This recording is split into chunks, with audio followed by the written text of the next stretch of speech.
Mainframe LLC presents Dawnshard by Brandon Sanderson. Read for you by Michael Kramer and Kate Redding. For Kathleen Dorsey Sanderson, who is the person I know that best deserves her own Larkin. For now, her cats will have to do. Acknowledgements. I feel especially appreciative with this book, which was supported by the community directly. For those who don't know, this book was produced as a result of a successful Kickstarter campaign for The Way of Kings Leatherbound. So the first acknowledgement is to all of you. Thank you for your active enthusiasm for this series, which I always thought would be too strange and too enormous to be popular. Putting Dawnshard together at the speed we did required a lot of work and time from many people. At their forefront is the indefatigable Peter Ahlstrom, editorial director at my company and primary editor of this volume. In addition, Karen Ahlstrom, continuity editor, did a lot of great work helping with the intricacies of this book's timeline.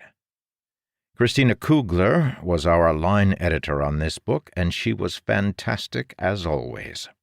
Christy S. Gilbert, at Loose Leaf Editorial and Production, did her usual great job with layout and copy fitting for the printed book.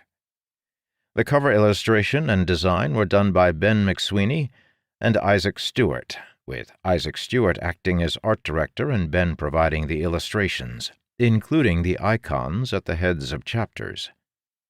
The writing group for this book was Kaylin Zobel, Ben Oldson, Alan Layton, Ethan Skarstead, Kathleen Dorsey Sanderson, Eric James Stone, Darcy Stone, Peter Ahlstrom, and Karen Ahlstrom.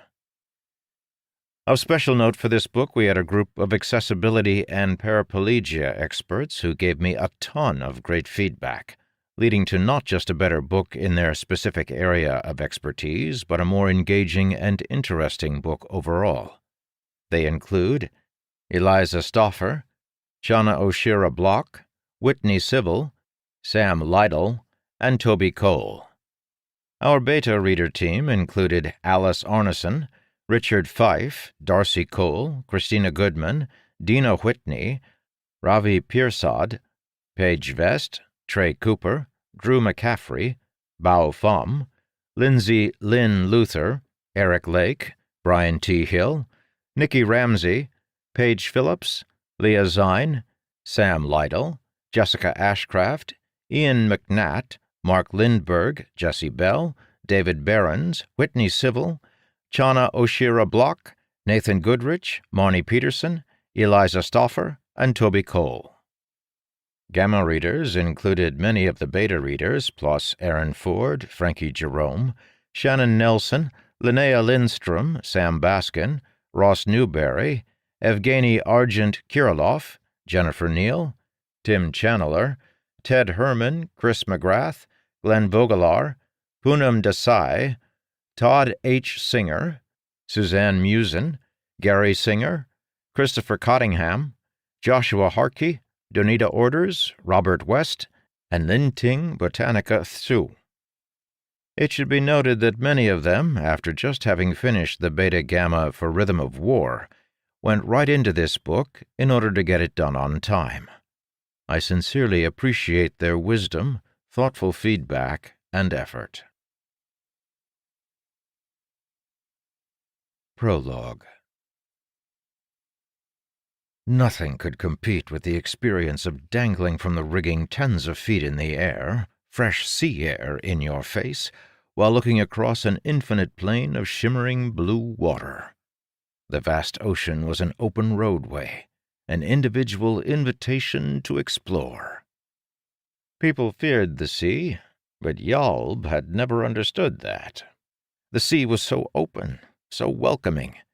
Pay her a little respect, and she would carry you anywhere you wished to go.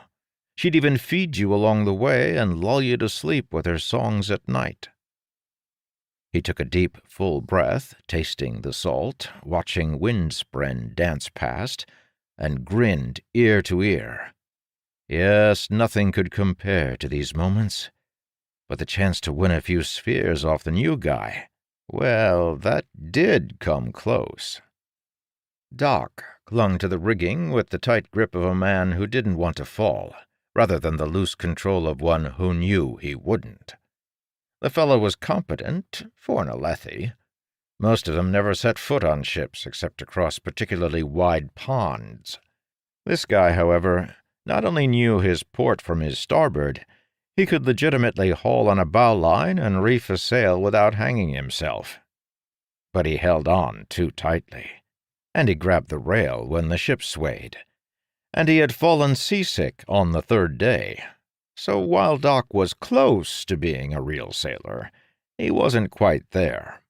And since Yalb made a point of keeping an eye on new sailors these days, it fell to him to help Doc via a good pranking.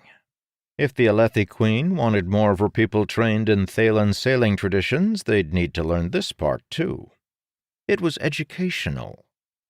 "There," Yalb said, leaning out and pointing with one hand as he swayed in the breeze. "You see it?" "Where?" Doc climbed higher, scanning the horizon. "Right there," Yalb pointed again.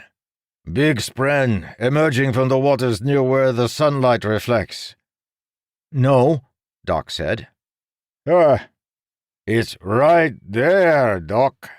Enormous sailor spren. Guess you ain't—" "Wait!" Doc shaded his eyes. "I see it!" "Really?" Yalb said. "What does it look like?" "A vast yellow spren," Doc said, "rising out of the water. It has big tentacles waving in the air, and a bright red stripe on its back." "Well, toss me overboard and call me a fish," Yalb said. "If you can see it, I guess you are a real sailor. You win the bet, then." Of course, they'd made certain Doc could hear them whispering when they'd discussed these supposed sailor spren, so he knew what description to give. Yalb fished a few chips from his pocket and handed them to Doc. Easy early winnings to facilitate Doc's playing along more and more. He'd see manifestations of the sailor spren everywhere until, after putting a huge bet on the table that he could catch one, it was revealed that there was no such thing as a sailor spren, and everyone would have a big laugh. Way Yalb saw it, if a fellow was naive enough to get pranked, then he'd lose all his spheres eventually. Why not lose them to mates? Besides, they'd keep the spheres to buy everyone, Doc included, rounds on shore leave. After all, once you got your mates drunk, that was when you became a real sailor. Plus, once they were sloshed enough, maybe they would all see a bunch of bright yellow spren with tentacles. Doc settled into the rigging. "Is it true you sank once, Yalb?"